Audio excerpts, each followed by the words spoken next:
Kadusangira ijambo ry'Imana rero Imana yashimye ko tuganira kuri no mugoroba.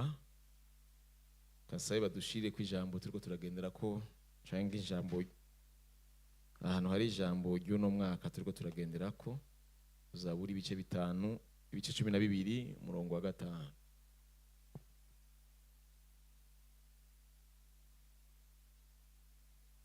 Mwamaze kuramukanya mwahejeje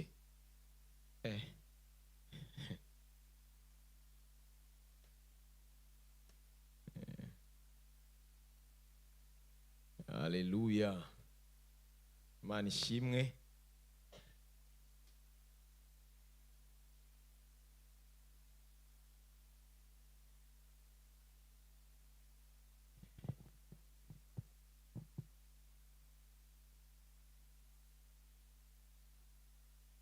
Zaburi bice 12 umurongo wa 5 handitswe ngo shira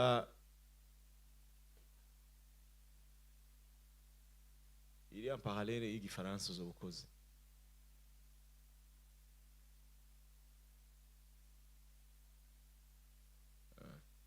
Kubwo kunyagwa kumugogwa. Ijambo ry'Imana ndashima Imana yuko Imana iduha ibihe byo gushimangira kubw'ijambo iba yatanze, yaba ijambo ry'umwaka yaba ijambo ry'ukwezi. Kandi igihe cyose Imana iduha umwanya kugira ngo tugerageze kujyagura no kuryumvira ko ugenda usanga ivyo umuntu aba yakiriye hari ibindi bintu bigenda birinjiramo. Uko usoma ahantu niko uguma wumva icyo Imana bishaka kuvuga. Amen. Amen. Rero turashimiye uburongozi cyane cyane bwama buyobogwa kugira ngo igihe cyose habaye proclamation y'ijambo ry'Imana, ijambo ri prophétique ry'igihe kugira umwanya wo gusenga. Haleluya. Kuko kwamamaza ijambo no kugira umwanya wo gusenga ni ibintu bikwiye kujana uko ari bibiri. Kuko ufashe umwanya, kuko ijambo ry'Imana iyo rivuzwe igihe cyose umuntu yumvise ko yakiri ijambo ri prophétique mu buzima bwiwe akwiye kurondera umwanya wo gusenga. Akwiye kurondera umwanya wo gusenga kuko urashobora gusanga iki Imana ivuze wewe wiravye ukamenga ikivuze si wewe yabariye. Ariko iyo ufashe umwanya wo gusenga uko Imana ubandanye uyegera irakuganiriza ikakwereka neza yuko naho uyu munsi udasa no kuri kandida usa n'iryo jambo ejo urashobora kumukandida asa n'iryo jambo. Amen. Amen. Numva shaka guhera kuri verse naho atari yonza guhagarara ko cyane kuko ituzoyagura kenshi muri uno mwaka. Ariko numva shaka guhaca gusa ndengana kugira ngo binkundire ico shaka tuganira ko kuri no mugoroba tuze kukiganirako. Amen. Rero ku muntu akuze mu buryo bw'impemu ndizera neza yuko naho batari kutubwira yuko dufise iminsi yo gusenga umwaka utanguye umwe wese kugita ikibara kwiye gufata umwanya wo gusenga. Uti kubera iki? Uyu mwaka twaraye duhejeje n'umwaka dutanguye byose vyitwa umwaka kandi ubiravye ubiharuye birangana, ariko vy'ukuri ibiba indani muri uwo mwaka ntibisa. Amen. Ibintu ushobora kuba warabonye muri 2025 birashoboka yuko kandi ndizera yuko atari cyo uzobona muri 2026 kuko 2026 ifise ivyayo. Muranyumva gashengero? 2026 ifise ivyayo, nico gituma igihe cyose umwana w'umuntu yinjiyemo akwiye kugitangura no gusenga. Amen. Amen. Akwiye kugitangura no gusenga kuko igihe cyose gikeneye inkomezi zacu, gikeneye amasengesho yacu, gikeneye orientation yacu. Haleluya. Ahantu handitse ngo kubwo kunyagwa kumugogwa, deja urumva yuko yarasanzwe ari umugogwa, ariko hiyongeye ko ikindi kintu no kumunyaga. Kubwo kunyagwa kumugogwa, kubwo kwitsa umutima kumukene. Ubu nyene ndahaguruka ni kuhoraho agize. Ndashira uwo bakanira ahatagira inkomanzi. Nubashaka guhera kuri iki kintu igihe nako navuga Imana iminsi yose kugira ngo dutahura ikintu ibiri kiravuga, bidusaba gufata umwanya wo gusenga no kurimbura ko ikintu ibiri kiravuga. Urashobora kwiraba muri iyi mirongo, ukiraba ukabona umenga wowe nturi umugogwa, ukiraba ukabona umenga nturi umukene, cyangwa ukihenda ukibaza ko bavuze mu buryo bw'umubiri atari bwo bavuzemo. Kuko Bibiliya avuga ngo Imana ishobora kuvuga mu buryo bumwe cyangwa mu bundi, ariko umuntu agiye bimugora gutahura. Imana irashobora kuvuga uyu munsi ndakubwira ijambo nk'iri, utunze ukomeye kuri pozisiyo yose yo bukeneye, ariko Imana yaraba igihe kiri imbere igakubuna ubwoba. Hama vyiza igakizana ijambo kugira ngo niba w'incabwenge utangure kurisengerako. Alo, ntibirabashikira mugahura n'ibihe hama mukabona yuko iyo mutasenga yuko vyari kubahitana. Ariko igihe Imana yavuga ijambo ntiwasa n'ico gihe ibiri kiravuga. Nubu wagerageza kwiraba ukabona umenga ico gihe Imana iri kiravuga naho muhuriye naco, ariko ejo canke hirya y'ejo urashobora gusanga iki gihe mushobora kuba musa naco. Ariko kigusanze waramaze kwitegura, ico gihe gifata umwanya muto kugira ngo gihinduke kuba cyagiye warusanze umenyereko kubamba. Amen. Rero kenshi usanga iyo duhuye n'ibintu kenshi bitugerageza. Bibiliya iravuga ngo iyo ubonye umuntu hageze igihe cyo kugezwa akananigwa, umenye directement neza yuko inkomezi ziwiwe. Abasoma Bibiliya bavuga ngo inkomezi ziwiwe zari zimeze gute? Zari zimeze gute? Zari nke. Mwene majambo, Imana irabizi neza yuko imaze kuvuga utemerewe kuneshwa. Iyo yaguhaye ijambo ryayo imbere y'igihe ntiwemerewe kuneshwa, kuko irabizi neza yuko ikubwiye uba wamaze gufata umwanya wo gusenga. Kandi Imana irubaha umuntu afata umwanya wo gusenga, kuko naho yovuga amajambo make mugabo agafata umwanya wo kwereka Imana yuko yashatse kubahiriza ikintu Imana yavuze. Usanga amasengesho yawe wibwiye ngo nayo iminota 30 ashobora kugukiza ibintu, ashobora kukumara kwa amezi n'amezi. Bana b'Imana, aya masengesho ubona twatanguye uyu munsi, jewe ku rugezo ngezeko, naho batari kumbwira ngo barashize iminsi 3 yo gushimangira ijambo ry'umwaka cyangwa yo gushimangira umwaka, nari kuyafata ku giti ciwanje. Kubera iki? Hari igihe gishasha umwana w'umuntu yinjiye. Nagomba ndababwire, uvyemera utavyemera, 2026 iratandukanye na 2025. 2025 urashobora kuba atabantu bagukanira, ariko 2026 urashobora kwisanga nisanze position yose yo kwisangamo ntihabura ibikugwanya.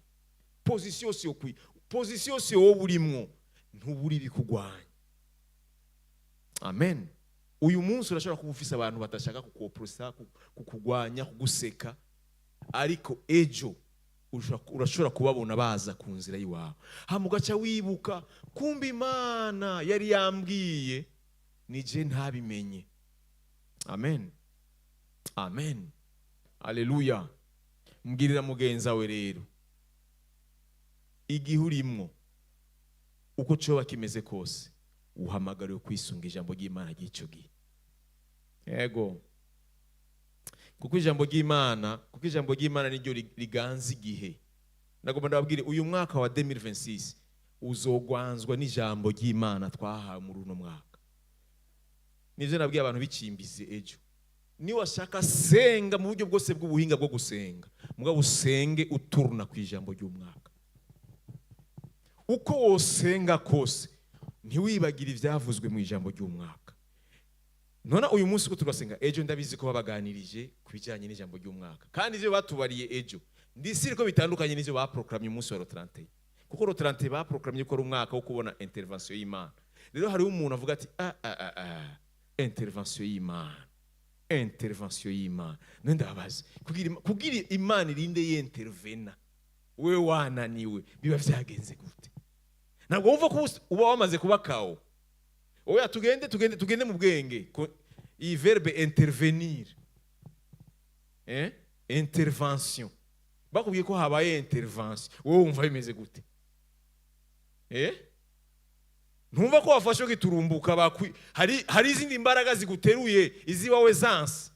Muratahura igifaransa? Bakubwiye ko bagira baze kwintervena. Bakubwiye ko bagira baze kwintervena. Nuko wewe haraho wewe limite ziwawe z'umwana w'umuntu zahagarukiye. Ndaza kubivuga ko ariko nagomba ndababwira ikintu kimwe ntaragishikako. Muri intervention divine y'Imana, ikintu gikomeye numva no kwifuriza nuko ukwemera ubugombe bw'Imana. Ego nuko ukwemera ivy'Imana igomba kugira ngo yintervene, kuko irashobora kuba ikeneye ibintu wowe udashaka. Irashobora kuba ikeneye ibintu wewe udashaka. Alo, ivyo turaza kubibona navyo nyene turaza kuvyigako, ariko reka dusome ijambo ry'Imana. Aha ariko ndahavuga kugira ngo ndagupozitione wiyumve neza yuko icyo utabona uyu munsi ejo urashobora kukibona, ariko vyoba vyiza ejo ukibonye warasenze, kuko warasenze gisanga kiro kiriseka hano kidashobora kwinjira. Haleluya, amen. Ego Itanguriro cya 12 umurongo wa mbere ushaka umurongo wa 3.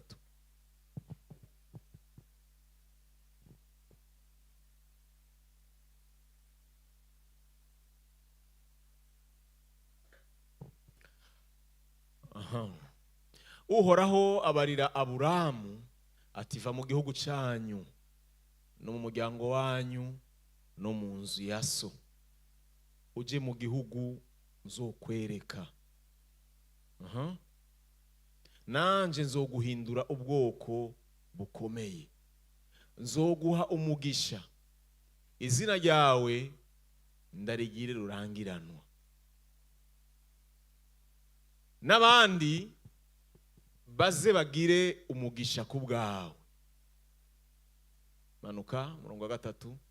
Abazoguhezagira nzobahezagira, kandi abazokuvuma nzobavuma, kandi muri wewe niho imiryango yose yo mu isi izoherega umugisha.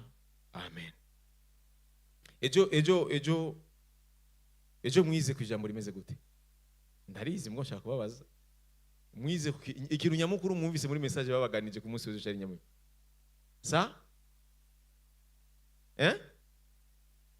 Position. Ikibanza. Imana ishimwe. Nari ndabizi ko ari ivyo. Imana yandongoye guhera aha hantu, ariko ijambo ryanje ndaza kubereka ahantu ryugariye. Ngo numvise shaka ko nohera ngaha kuri Aburahamu. Numva shaka kuvuga uko. Igihe cyose umwana w'umuntu yiteze yuko Imana iseruka mu buzima bw'iwiwe.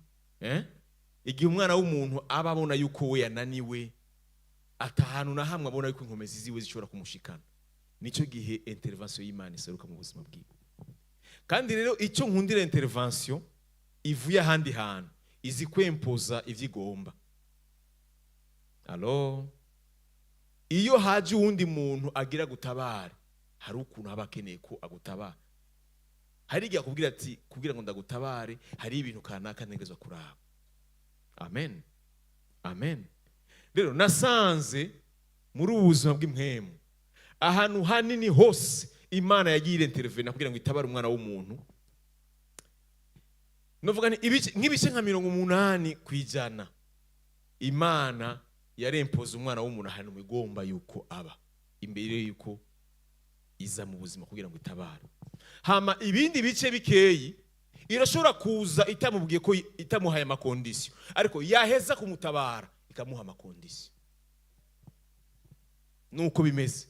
Uzubirabe igihe cyose Imana ishaka gukora ikintu, swati irakubwira ati ndagukeneye kumera uko kugira ngo nanje ivyo uri kurambwira ndabikora uko, canke ikabikora nkuko ari umwana bawe, ariko yaheza kubikora atavyo wari witeze akubwira ati désormais shaka iko kwera kuri umwanya ugenda uko.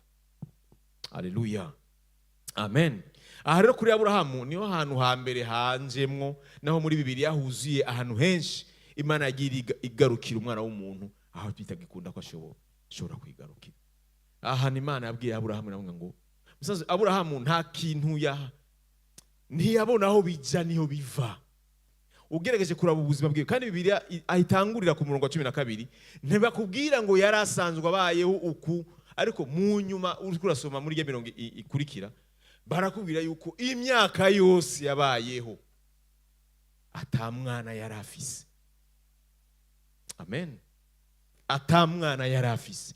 Abo bavukana bose yari yaravyaye uko bavukana, harimo no se wa Loti, bari bafise imiryango, bari bafise ibintu, ubutunzi bari bafise. Ariko Imana yararavye ikintu kiri mu mutima wa Aburahamu, iramubwira Aburahamu, ikintu kiri mu mutima wiwawe kugira ngo je Imana ndagikore bisaba ko mbanza kukwimura.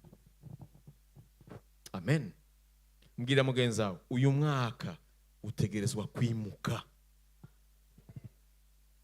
Intervention y'Imana hari ikindi kibanza ikugombako,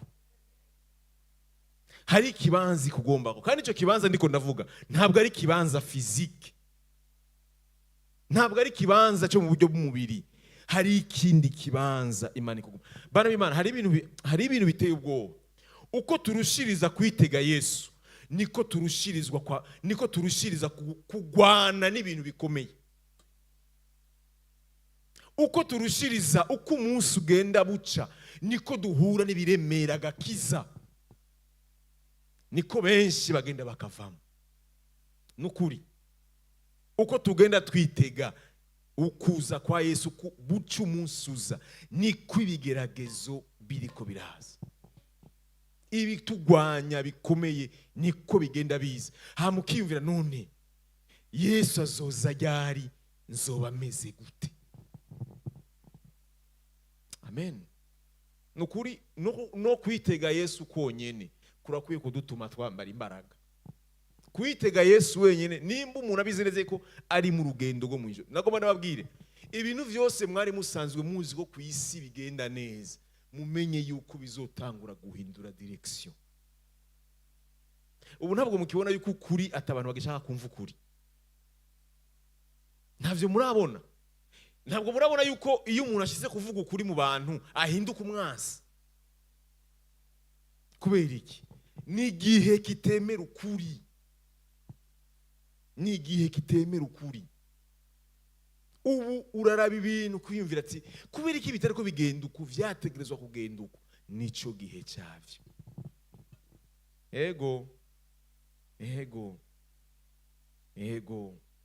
ya benshi rero bizobatera kudendebukirwa kubera kubura imbaraga zo kwihanganira igihe. Nago barababwire, mushatse musenge uzosanga ibintu biri kubera kunesha ubu mu myaka yahera wahora ubinesha. Ntavyo mubona kweli.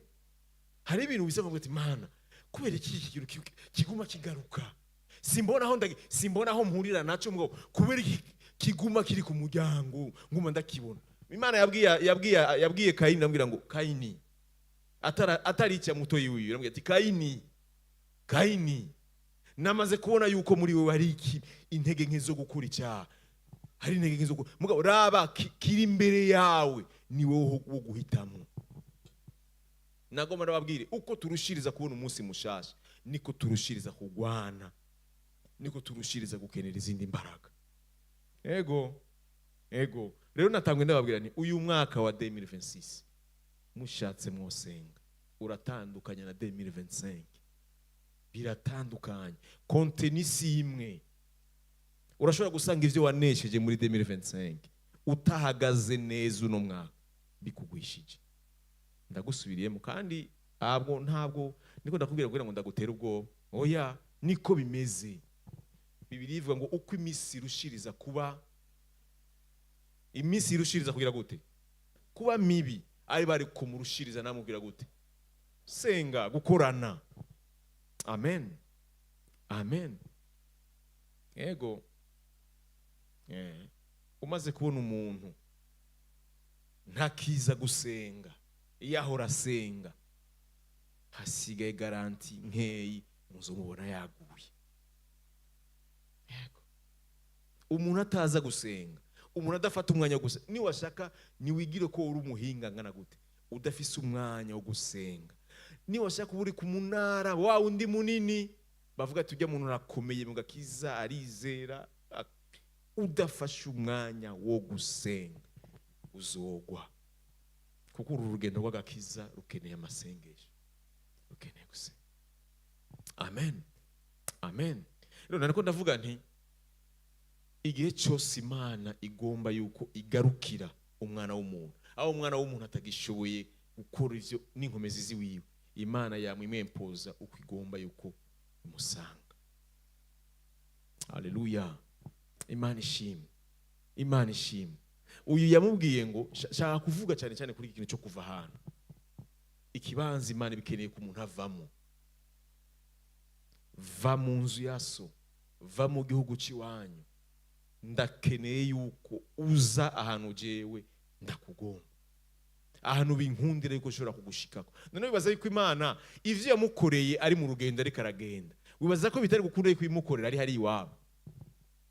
Imana irashoboye vyose, mugabo hari igihe Imana itwempoza ivyo igomba, hari igihe Imana itwempoza ivyo igomba.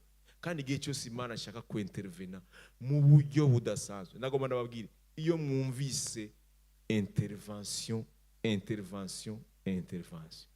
nagomba ndababwire yuko Imana iza ifise condition zayo. Imana iza ifise condition zayo.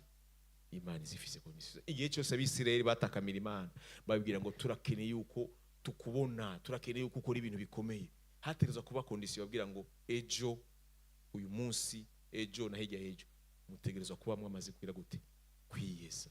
Kuko misanzwe ntabwo haje Mose, oya haje presence y'Imana mu buzima bwawe.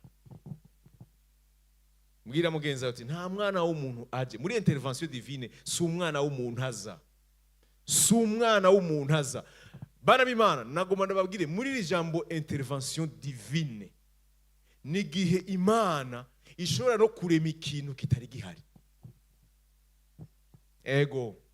Ni gihe Imana igira ama exception, ishobora kuba yaravuze ati narahejeje, mugabo yakubwiye ko ije ku intervena, naho yahejeje irashobora gusubira kandi gutangura. Ego. Muri intervention ni gihe Imana iba yaranse ivuga ngo nararangije kuri wewe narahejeje, mugabo muri intervention divine ni gihe kurengera igakora ikintu gishasha. Iyo akubwiye yuko Imana ije kugarukira umwana w'umuntu, ni gihe kidasa n'ibihe wari usanzwe ugenderamo. Amen, amen. Kandi agomba ndababwire, iki gihe cyo kubona ukugarukika kw'Imana mu buzima bwacu kiratandukanye n'amajambo y'umwaka yose twagiye turavuga. Ego. Kiratandukanye n'amajambo y'umwaka twagiye turavuga. Ni igihe ciharije, ushobora kubona ibintu wari warabwiye ko bitazofa bikunze, bari barahevye, ukabona Imana ibikoresha kuboko kwayo, ukibwira none ko nabona umenga nibikunda, ko nabona umenga narabihevye. Nico gihe bakubwire ko gitandukanye n'igihe cy'umwana w'umuntu. Nigihe n'umuganga guha amaresultat wayaraba ukabona neza ko amaresultat bakubariye atakizovamo, ariko bakubwiye intervention y'Imana, nuko Imana ibije kurema ibihe bishasha. Mu muntu baramubwiye ngo aragwaye ntazokira, ni gihe Imana ishobora kurestora umubiri ikawurema ukundi gushasha. Cyane cyane iri jambo ntuzugibagire, muri uku kugarukirwa n'Imana ni gihe Imana ihindura igihe ku buzima bw'umwana w'umuntu. Iyi ni saison nshasha turimo. Iyi ni saison nshasha aho Imana irengera ivyo umwana w'umuntu yagendeyemo, yakoze, yanayibabaje, kugira ngo imwereke neza yuko hari ahandi hantu ishaka kumushika. Amen, amen. Intervention y'Imana iratandukanye n'ivyo abana b'abantu bakora.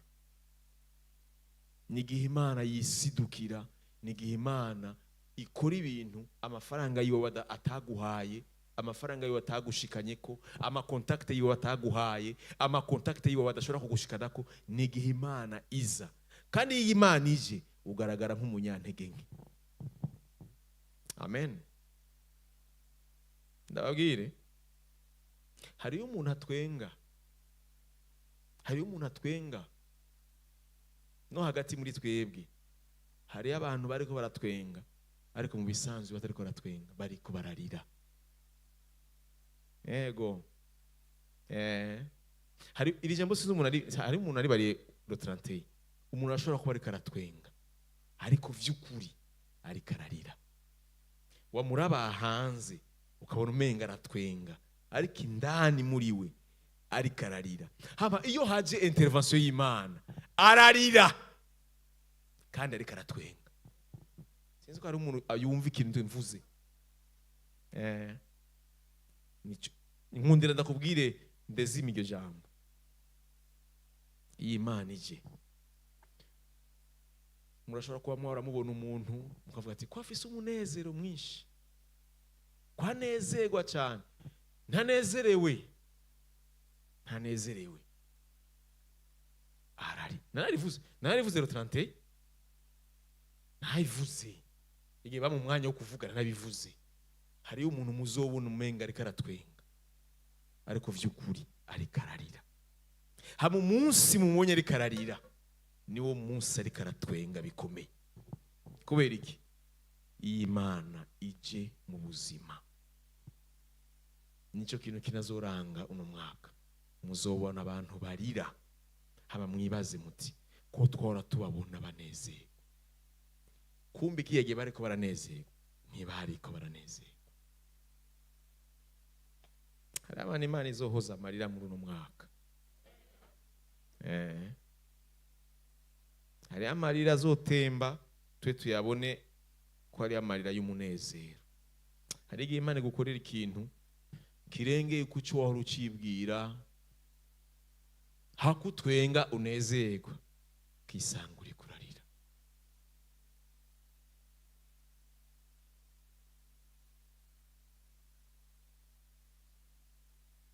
No mwaka Imana ari abantu izokuraho agakengego. Ndababwire, iyi Imana ije mu buzima bw'umwana w'umuntu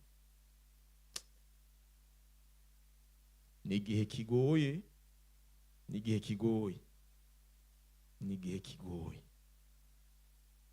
kuko mu buryo bw'umubiri biragora nuko abandi bagitahura. Amen. Biragora yuko abantu bagitahura. Ni igihe mushobora kubona umuntu mukabona umenga ibi bintu ariko aracamo niwe yavyiteye, ariko Imana mukabona iraje kugira ngo imukosore, imwe yandi mahigwe atazofasuye kandi konona. Ego, twebwe nababwira, iyi Imana ije gukora ibintu ibikora nkuko Imana igomba. Nico gituma twebwe ikintu cyose duhamagariwe kuvuga ngaho imbere ni kubabwira ingene Imana ibagomba n'ingene bashaka, kugira ngo ije gukora ikora ikintu gihuye n'ingene musanzwe mumeze. Murashobora kubona Imana muri uno mwaka ikura umuntu hasi agasima protokole yose kamutereka hejuru. Ego, kuko Imana ije ntikora nkuko abana b'abantu bakora, ikora nkuko yo igomba. Amen. Va mu gihugu cyane, va mu nzu yaso. Jewe ndakeneye yuko ndakuzana ahandi hantu bizonkundira yuko nkominikana nawe. Hari ikibanza wisanga urimo Imana idashobora gukora naho vyogenda gute. Muraza kumva ingene tuza kubisoma.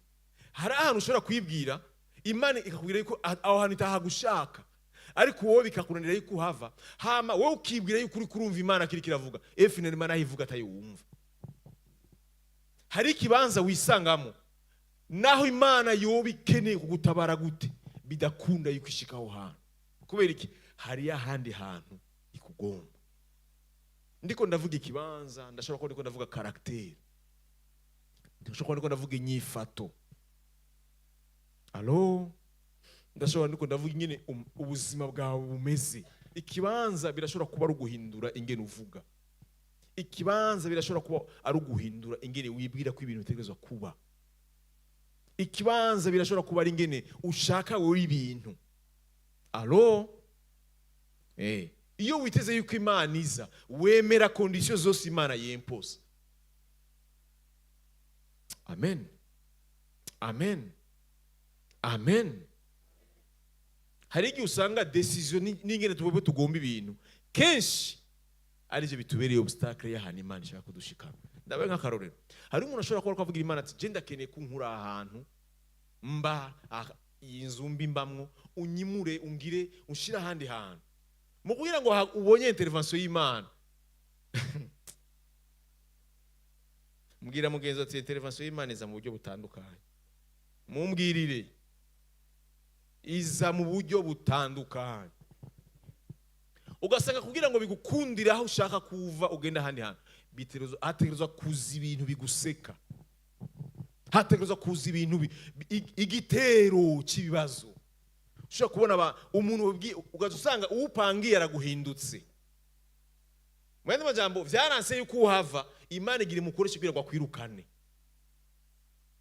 Mugabo wo masengesho Mana ndakeneye intervention divine. Mbwira mugenzi ati uyo nyene inzu ni intervention divine.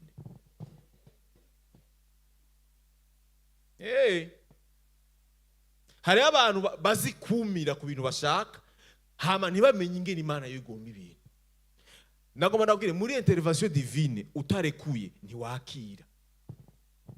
Hari ivyo Imana igomba kureka kugira ngo ivyayo bishige mu kibanza ibigomba. Amen. Twebwe nasanze turabahinga mu gusengera ibintu vyiza. Imana ishimwe ko yaduhishije inzira ibicishamo. Hama iduha gusa twebwe umwanya wo gusenga. C'est tout. Burya umwanya wawe wo gusenga urashobora kuguproteja mu bintu byinshi utazi. Umwanya wawe wo gusenga urashobora kugupermeta kwemera umugambi w'Imana. Umwanya wo gusenga urashobora kukwambika inkomezi zo kwemera ivy'Imana igomba n'ivy'Imana igomba kurekura. Ego muri intervention divine utegerezwa kurekura kugira ngo Imana igire gute? Izane. Aburahamu mwibaza ko kuva iwabo no kuva mwibaza ko gutandukana n'umuryango wose harimo n'agakengego nunugiye he kuva isubo nibaho waregeze ubona ibintu mwene ivyo bibaho. Iyo Mana yakuvugisha yayikubwiye ryari? Imana ntikeneye kwisigura, ikeneye ko wumva. Mu gihe cyo kubona Imana igarukira ubuzima bwawe utegerezwa kumva gose. Urashobora no kumva ivyo abandi batariko barumva. Ego hari abantu benshi tuzi bagiye barafata ama decision kubera bumvise ikimana bari bagafata ama decision yo guhagarika ibintu bakabiheba. Hama abantu baje kubona yuko Imana ariyo yababwiye bamaze kubona ama resulta y'ivyo baretse. Amen. Wasanga Imana ukeneye ko Imana iza ngo hari ivyo ikeneye kurekura ntavyo ushaka kurekura. Hari ahantu Imana ikugomba ntushaka kujayo. Ngo yabo bava bankengera, ngo bava bansuzugura, ngo ari urugezo banzi ko mu gisagara cya Bujumbura. Mbwira mugenzi wawe Yesu kugira ngo ashike ku musaraba acungure yemeye isoni z'umusaraba. Ego rero intervention divine hari igihe umenga uciye mu isoni kugira ngo Imana igutera icyubahiro cyane rukuraje. Haleluya. Amen. Hari abantu bazogwanywa mbaye ndagutegura. Hari abantu fata umwanya wo gusenga. Urashobora gusanga kwimugwa kwawe ari gukubitwa umugere ukakudeplasa ku nguvu. Urazi déplacement forcé. None Imana kubera iki ahantu ariko ndaronka n'utuntu duke vangaho kuko je ndakeneye kuvaha uze ngaha. Allo muriteze kuvyemera ivyo byose? Muriteze kuvyemera? Mbwira mugenza uti ijambo rya rotranteye riko rigenda rifata yindi ntumbero.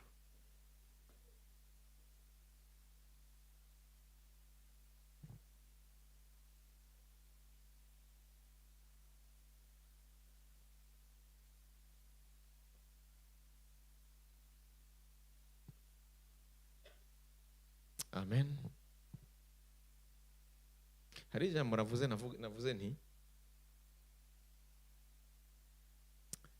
igihe cyose Imana ikoze ikintu yaba mu gutebagana mu kugigukorera yaba mu kugigukorera hanyuma mu nyuma uko bimeze kose ntihabura ibihe biza bishaka kukigwanya.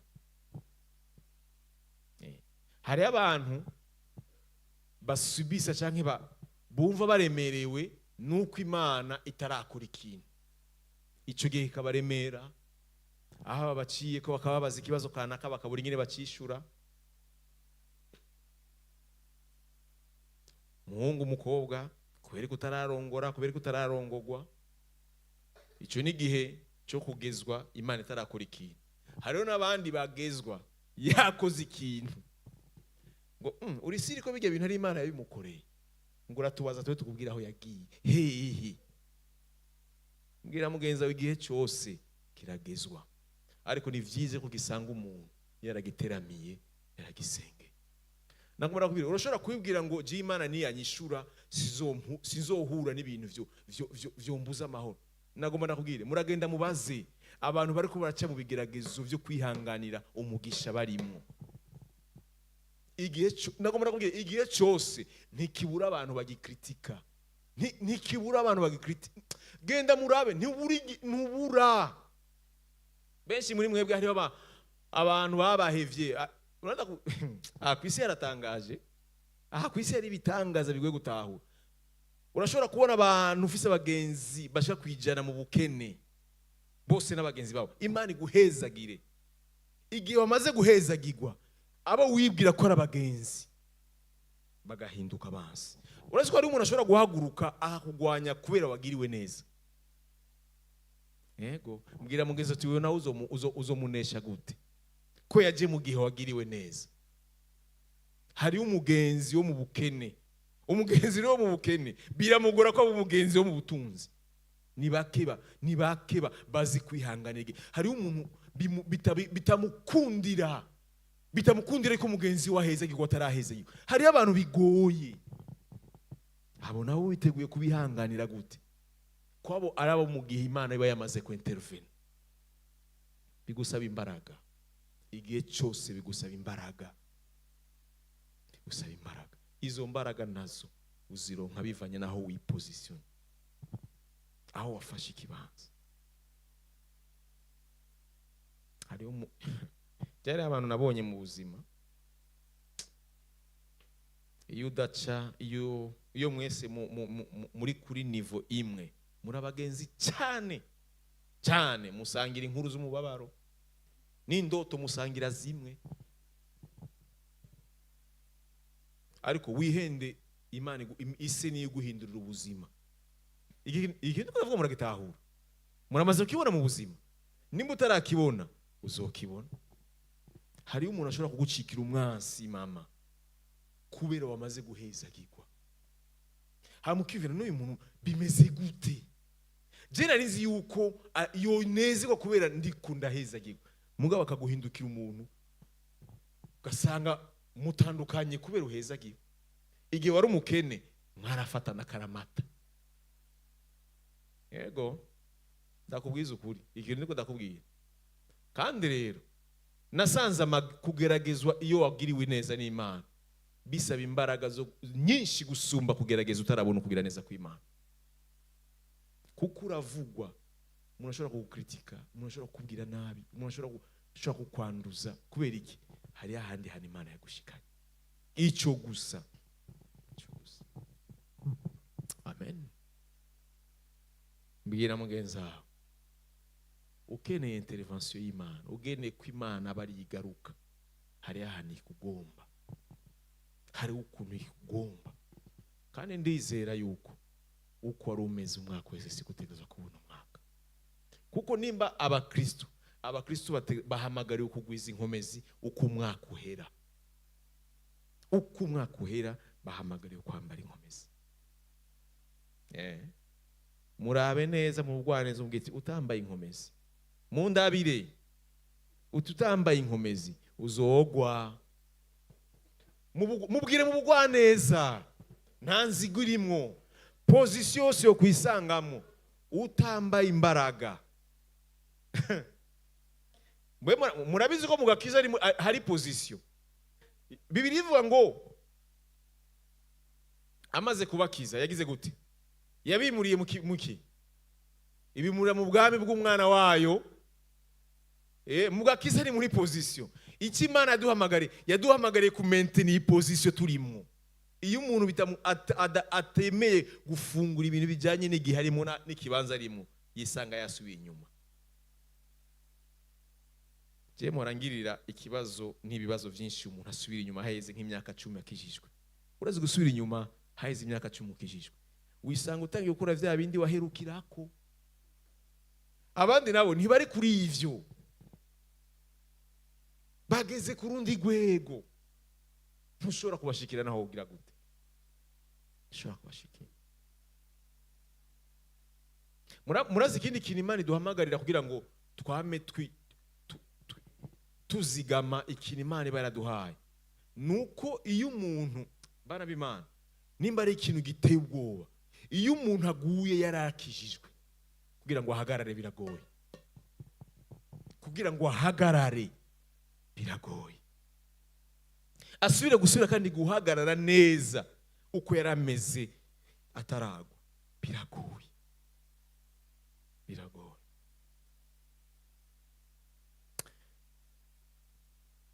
Uhoraho abarira Aburahamu ati, va mu gihugu cyanyu, va mu bwoko bwanyu, no mu nzu ya so, uje mu gihugu zo kwereka. Birashobora kuba uri kurifuza kugira ngo utere imbere, uri kurifuza kugira ngo ushike ahandi hantu Imana yagura ivyo ikora. Nta muntu n'umwe atera imbere agikorera uwundi. Jamais. Jamais. Jamais. Jamais. Ufise indoto nini ngo ahuri ntihangana n'indoto ufise. Ntibikunda. Iyo rero bakubwiye ngo va, biragoye iyo udafashe umwanya wo gusenga. Biragoye ko wemera kuva ahantu. Yego. Urifuza gutera imbere, urifuza gushika kure, mugabo hari ivyo udashaka kureka. Ntushobora ntibikunda ko ushika aho ugomba kubushika. Mbwira mugeze ati ntibikunda yuko ushika aho wifuza gushika atakintu warekuye. Ntibikunda. Kuko ubwami bw'Imana ni ubwami bwo kureka no kwakira. Kureka no kwakira. Position zo kwisangamo aho hose wifuza gushika, hari ivyo ureka, hari n'ivyo wakira. Yesaya 50:2 ndangiza.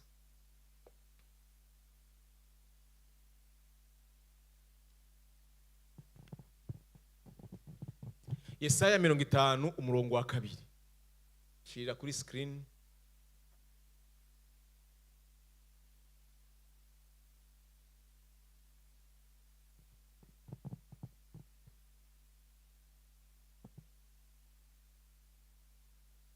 Uyu mwaka Imana izogenda ikongorera, ikuganiriza igihe cyose wisangamo.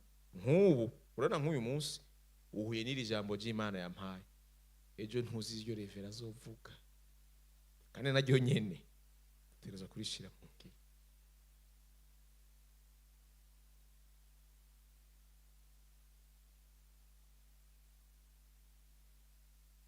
Ariko mbwira mugenzi wawe, iyo Imana irinze yentervene nuko mbanananiwe.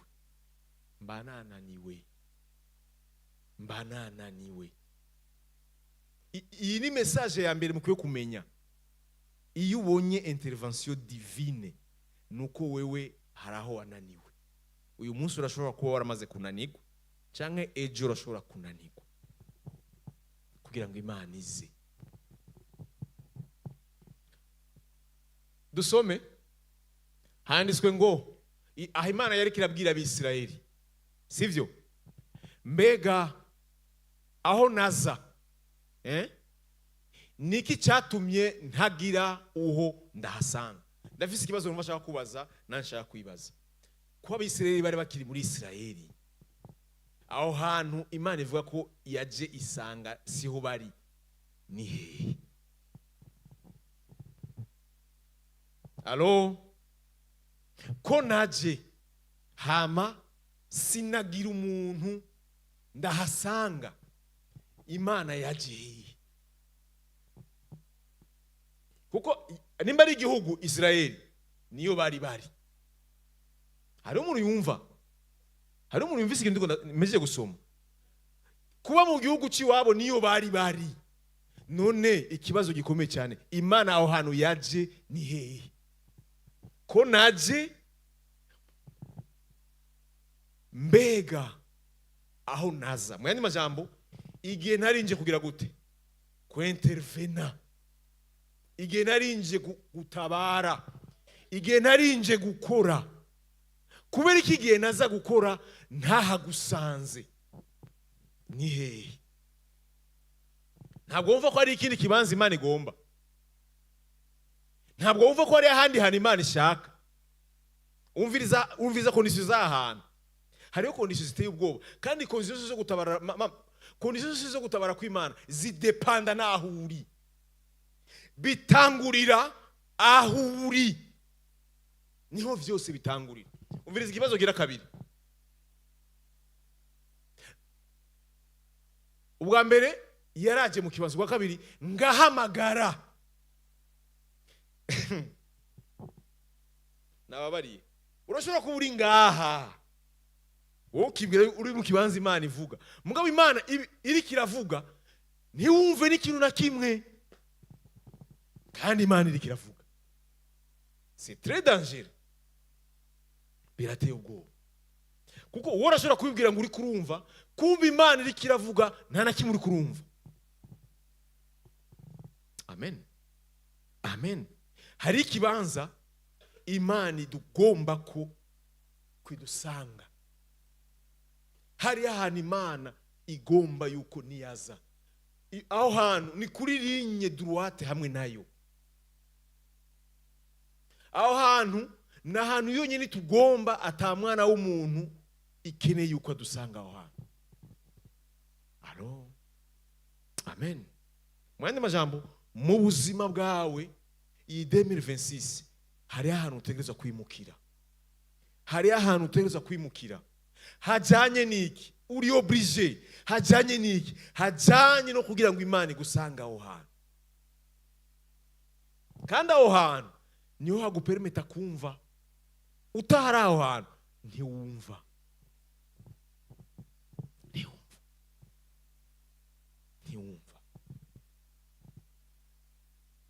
ngahamagara ntihagire uwitaba. Rero aha hantu hantangaje, Abisirayeli ntibari bazi nuko Imana yaje. Aha niyo bitereye ikibazo. Bo bibwira yuko Imana itaraza, kumbe Imana yagize gute? Yaramaze kuza. Nimba ari ikintu nta kwifuriza nico, iriya jambo Yesu yabwiye Yerusalemu, iyo wamenye igihe ukamenya n'igihe wagenderewemo. Yego, Imana hari igihe ivuga ntitwumve. Kubera iki? Ntushobora kumva kuko hari ibindi wumviriza. Ntibishobora gukunda kumva. Unaona madame Gete, urashobora kuba wicaye ngaha, urabindi ko ndavuga, ukibaza ngo uri kuravyumva, mwo basanga nta nakimwe uri kurumva. Kubera iki?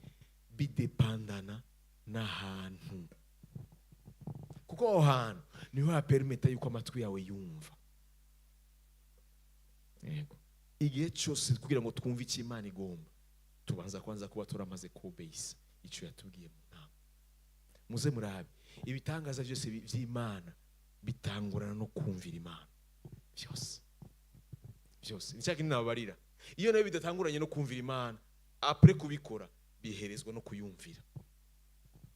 Yego, igusanze gukorera igitangaza ikikwempoza ko nagusanze umeze uko abonye ibyo nakoze, sinkene gusubira kandi kugusanga.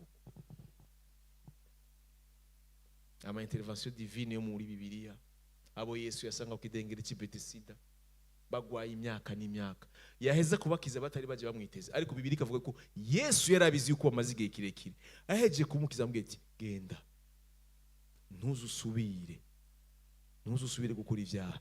Urabona ko ndagukijije, ni wamamagaye si wamamagaye, je nari ndabizi yuko ufise ikibazo, ni je naje. Mugo inyuma yo kugukiza sinkukeneye kandi ahantu, sinkukeneye mu kibanza cyo gukora ibyaha, ndagukeneye mu kibanza cy'ubugororotsi. Rero ikintu kirikomeye cyane shaka kuganiriza kuno mugoroba. Iyo utari ahantu Imana ikugomba, iyo utari ahantu wumva Imana idemira vesisi kirakubwira ngo mwana wanje ndagukeneye kumera uko, iyo aho hantu utarahashyira mu ngiro ntiwumva.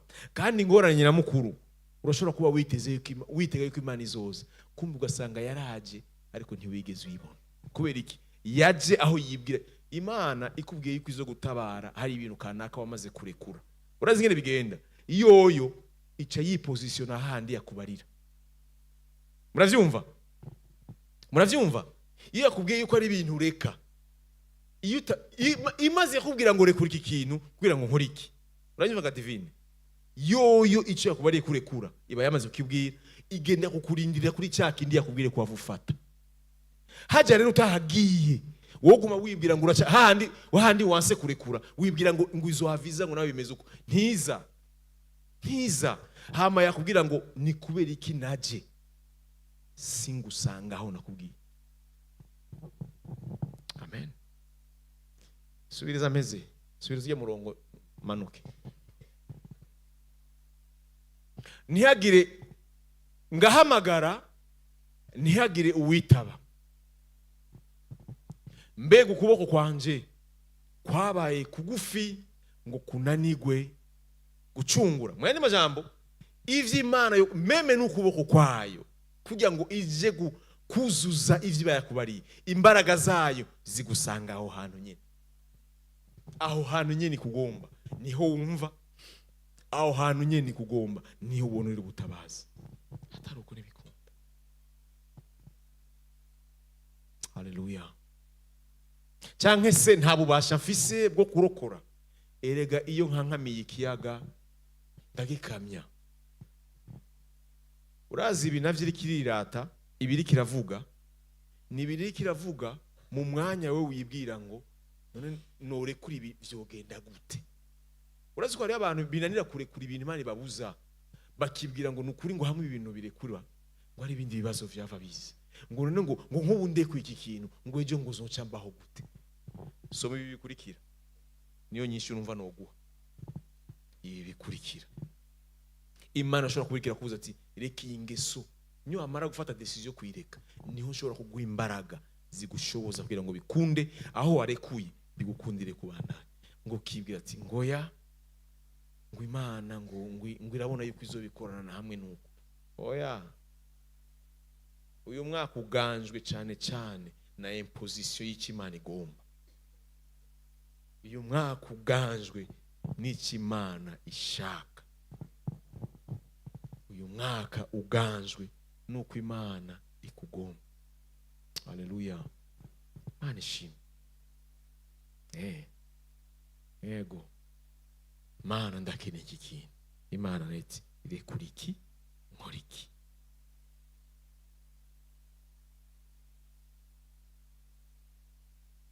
Ndabwire tugiye mu buryo fizike bw'umubiri, hari ibihe bigoye yuko umuntu atandukana navyo. Kandi ubwo si ubuhinga turabizi. Imana wamaze kuyambaza kukeneye ko ari iseruka, irakubwira ibintu igomba, kandi nagomba ndababwire ivyo bintu ntivyahamye vyoroshe, ariko numva ndiko ndasoze no kubwira muri uyu mwaka wo kugarukirwa ko n'Imana, wemere cyane ubugombe bw'Imana, uko burashobora kuba ari wowe kujana ahantu bifuza gushika. Kuko muri intervention y'Imana hakora ubugombe bwayo,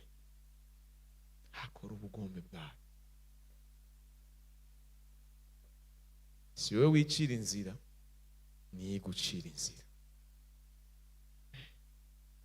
Uhamagariwe kuba aho igomba, uhamagariwe kugenda nk'uko igomba, uhamagariwe kwifata nk'uko ishaka.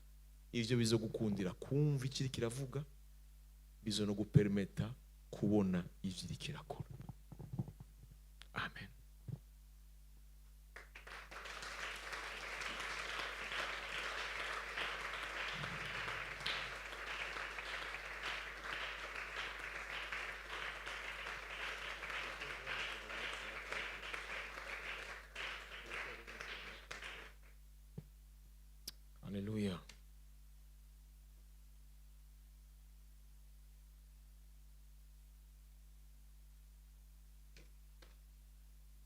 ashaka kuvyaguruka.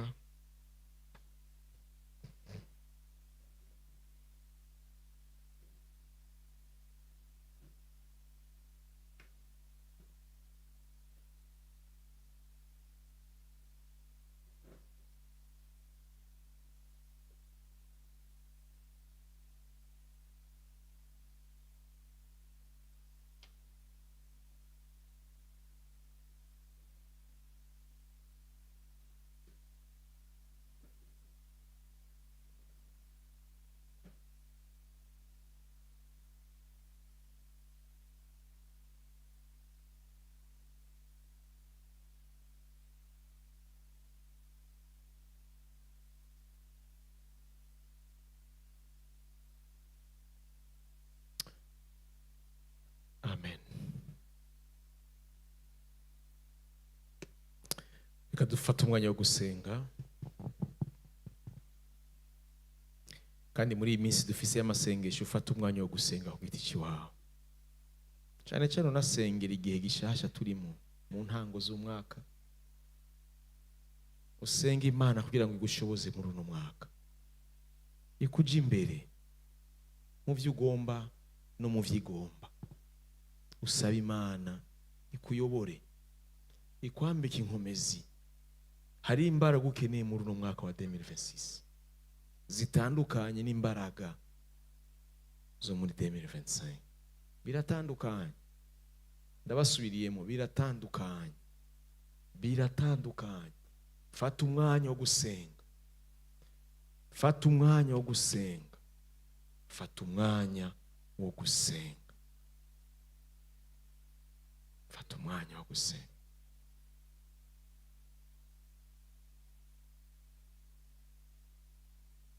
Kugutabarwa kw'Imana kurashobora kudusanga mu bihe tutifuza, mu bihe bisa n'ivyahindutse, utibwira yuko bishobora kuba danko ukabona kirahindutse. Aho Imana ivuga ngo ndashira uho bakanira ahatagira inkomanzi. Mbwa urumva ko wabanje kugira gute? Mukanira. Nico cyabanje. Nico cyabanje. Musenge, mufate umwanya wo gusenga. Ivyo utari kurabona ubu, senga Imana wisunze ijambo ryayo. Ejo bikunde yuko ushobora kubihagararamo. Kuko amasengesho yiwawe arashobora kugucira inzira y'ivyo bintu utari kurabona ubu. Ejo bikagusanga. Nifuze ko vyoba vyiza bigusanze warasenze. Kuko ikintu cyose kiza kutugerageza twarasenze, kirasendwa. Vyanka vyemera kirananirwa kubera iki? Cibomye ku masengesho twashizeho. Ivyo turiko turabona twebwe nivyo twita ibigeragezo. Amen. Amen. Uyu munsi ntusa n'umugorwa, uyu munsi ntusa n'umuntu yoba ariko arahura n'ibintu, ariko ejo urashobora kubona ibintu bitangiye kwiyerekana. Iyo rero wafata umwanya wo gusenga, ubu ufise intayo unezero, ufise ivyizigira uti nari narahishuriwe wowe wagiye yuko uzonsanga ameze uko. Haleluya. Uhoraho turagushimiye, turaguha icubahiro kuno mugoroba. Mwe muyera turagushimiye ingene uganirije ubugingo bwacu, turagushimiye ingene duhishuriye kuno mugoroba yuko ubutabazi buva kuri wewe, hari ukuntu wahamagariwe kudusanga tumeze. Mana, turabizi neza yuko tutari ibipfu kugira ngo tutahure neza yuko hari igihe gishasha twinjiyemo, kandi tukaba tuzi neza yuko igihe cyose gifise ivyacu. Rero turakeneye muri uyu mwaka ariko turiko turisunga ijambo ryawe waduhaye kugendera kuno mwaka. Yaba hano dukoraniye hano, tuba twaje kwakira ibigwanishwa vyo gusenga, ariko mu mwanya wacu wa intimite hamwe nawe turakeneye gusenga kugira ngo uyu mwaka Mana twigobeke muri wewe, na cyane cyane Mana tukumve tuba hano wifuza yuko tuba. Iyi 2026 ni position, ni kindi gihe, ni saison. No turakeneye saison kuyisangamo. Iyi saison iganzwe na ryo jambo, aho uza gutabara, aho uza guseruka. Mana, wowe uza gutabara umwana w'umuntu uwo ari we wese yarananiwe. Turakeneye yuko imbaraga zawe zidusanga Mana duhagaze. duhagaze turindiriye vy'ukuri ubutabazi buvuye kuri wewe. Ndasengeye abana bawe mwami, ukomeze kubahishurira, ukomeze kubaganiriza, baha indoto babone ibiri imbere, bahishurire babone ibiri imbere mu gihe kiriko kiraza, kugira ngo babere izamu mu buzima bwabo. Harashobora kuba hariho batanguye kubona ibiriko birabagwanya ubu, ariko Mana ndakwingize ngo ubwo butabazi buva kuri wewe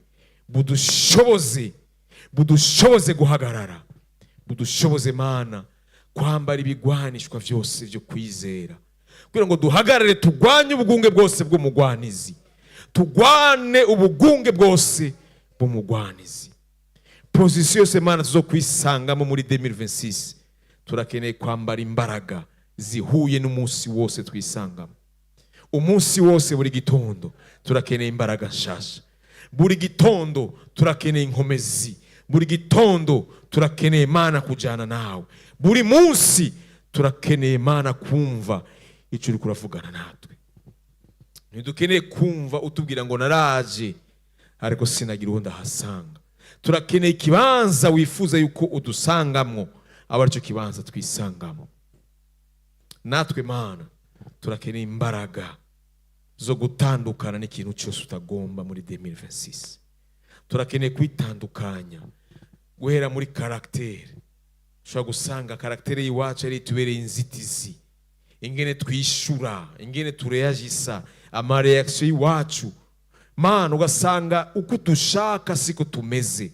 Turakeneye kudushoboza kurekura, turakeneye kudushoboza Mana kunesha, twemere gutsindwa kugira ngo umugambi wawe bikunde gushika mu bugingo bwacu.